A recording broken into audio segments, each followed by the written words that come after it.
Modernism, not the tenets. Tenet.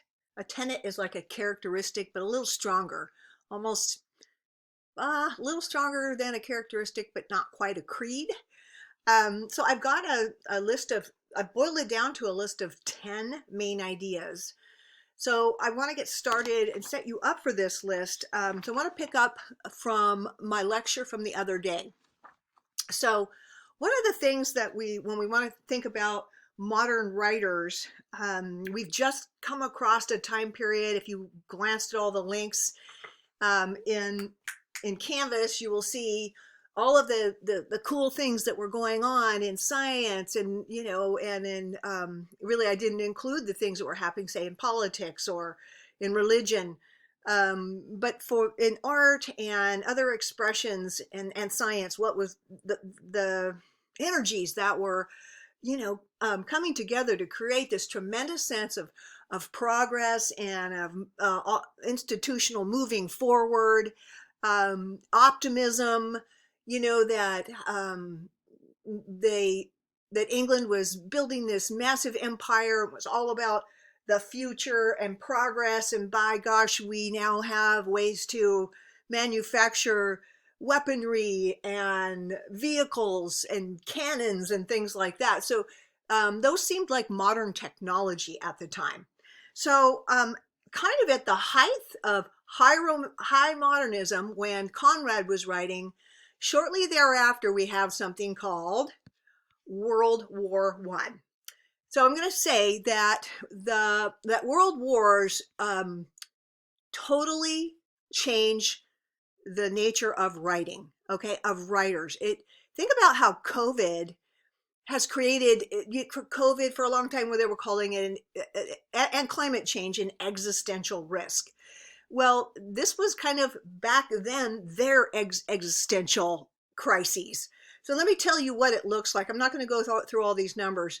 If you've ever studied World War I and realized the massive loss that took place, if you think about this number right here, this chart says 37 million. This one here says 40 million. These numbers are really not just random numbers of random people. Yes, some are, killed or wounded in the process, civilians, but for the most part, we're looking at your best and brightest, your youngest, your young men for the most part.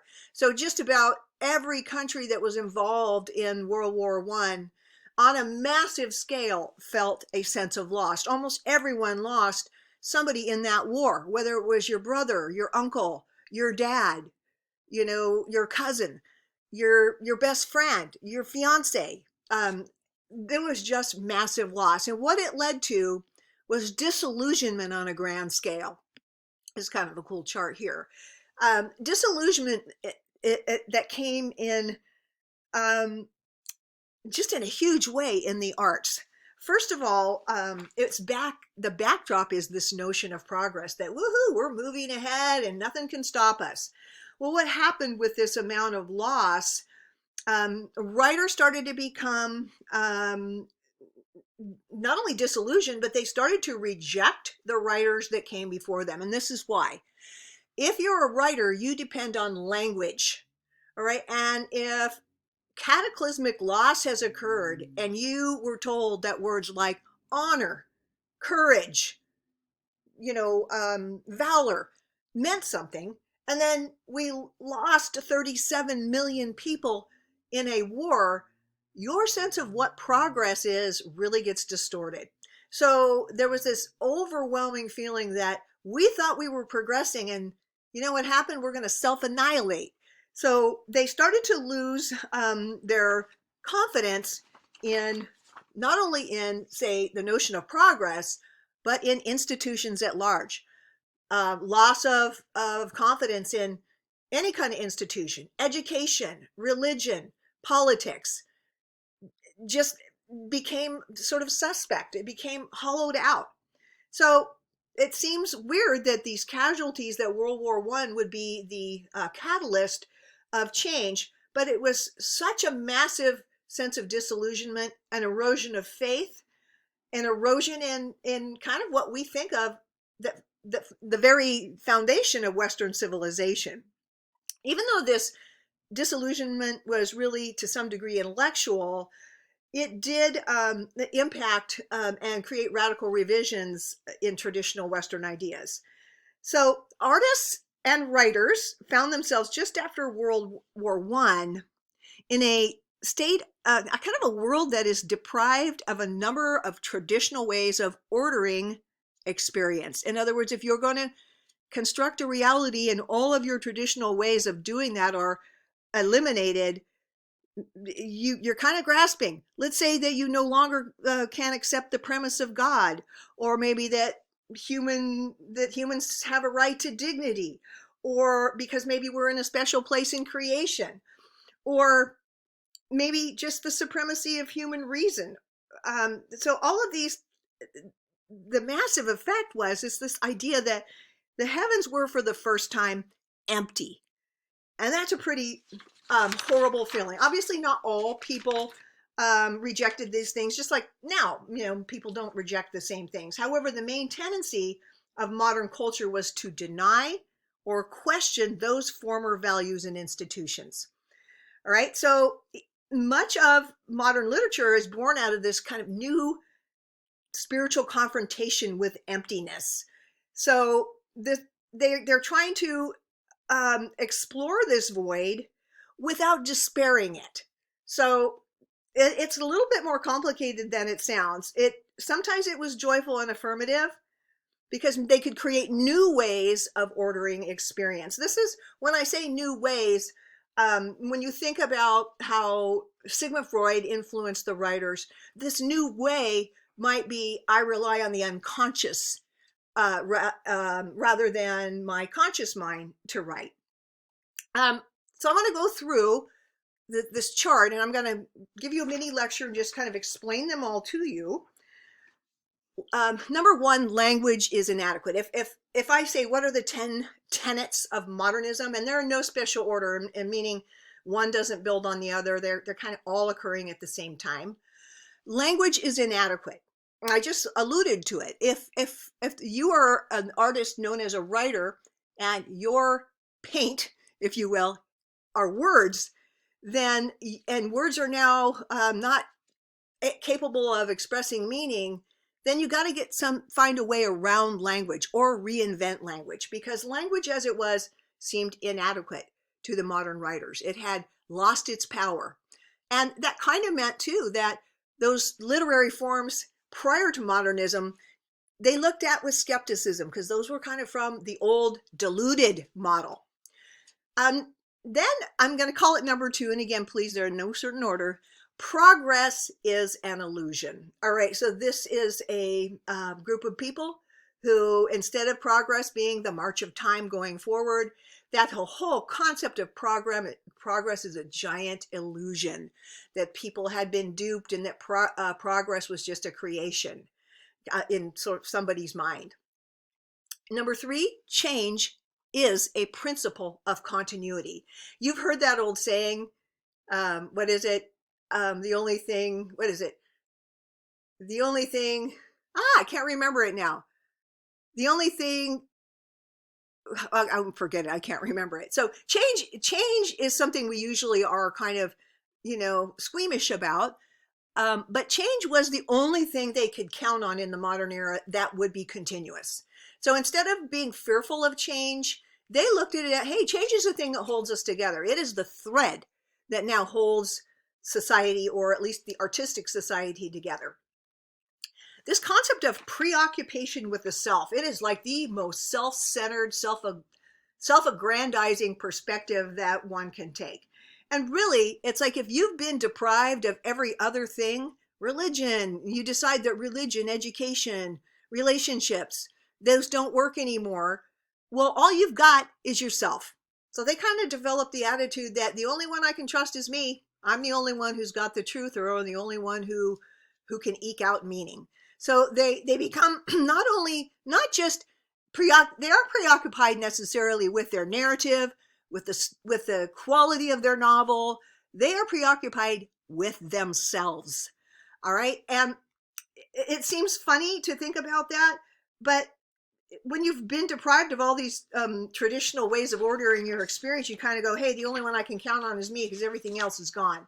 So they start to become much more a part of their own work because they are preoccupied with themselves. All right.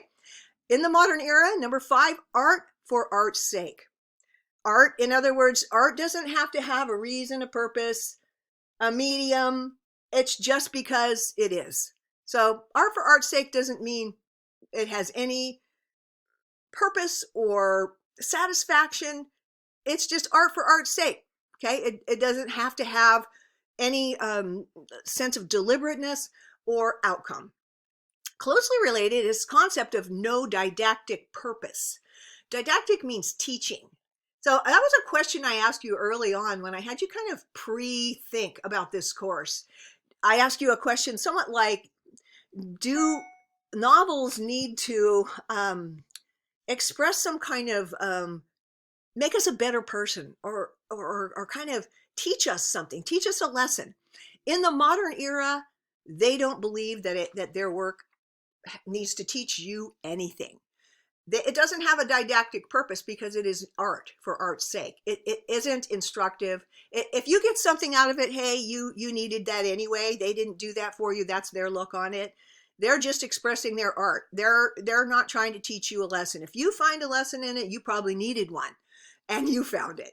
So it's a different world here with the modernist writers. And you can probably already see some of that as we look back on Conrad's Heart of Darkness. The concept of alienation is sort of like isolation, right? I'm alienated from the rest of the world because all of my ways of ordering reality are obliterated. So, and I'm dependent upon myself. So I'm alienated from the rest of the world and from the rest of the artists. So this almost kind of gladness about feeling alienated. Number 9 is closely related, spiritual confrontation with emptiness. In other words, they aren't going to sit there and go, wow, we're devoid of meaning because all our ways of ordering experience have been trashed. They decide we're going to have a spiritual confrontation with this emptiness, and they're going to collide with it. You can see, really, in a sense, that's a lot of what's going on in Kafka's The Metamorphosis, is this confrontation with emptiness. And number 10, meaninglessness creates a kind of meaning. This is the existentialism part of modernism. In other words, we don't have to, if we attach to something too much, we invest too much meaning in it, we're attached to it, and then we're dependent on it, and meaning seems to be reified or, kind of made hard. So it's okay to have meaninglessness. Like, hey, nothing means anything. Well, that has meaning in and of itself. We've got a great group of writers here in the modern era.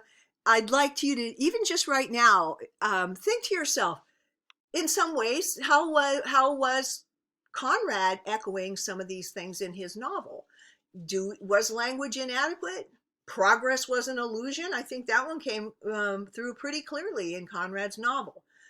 Change is a principle of continuity. The only thing that we can count on is change. Preoccupation with the self. I mean, I'd love it if you guys could go through this and you can kind of see that one of the prompts coming up might be, some of these aspects and make it an application. So you're going to want to hang on to these 10 tenets of modernism. All right. They're not the same thing as, hey, what are the energies that made modernism? These are, how did modernist writers, what were the things that were going on? What were their sort of like, not a belief system, but what were the hallmarks of their movement? All right, I think this should get you started enough to, really dig your kind of get your hands wet, like with watercolors, and start kind of painting around with these tenets of modernism and asking yourself, hey, how do I see Kafka's The Metamorphosis? How do I see these 10 tenets of modernism, being exposed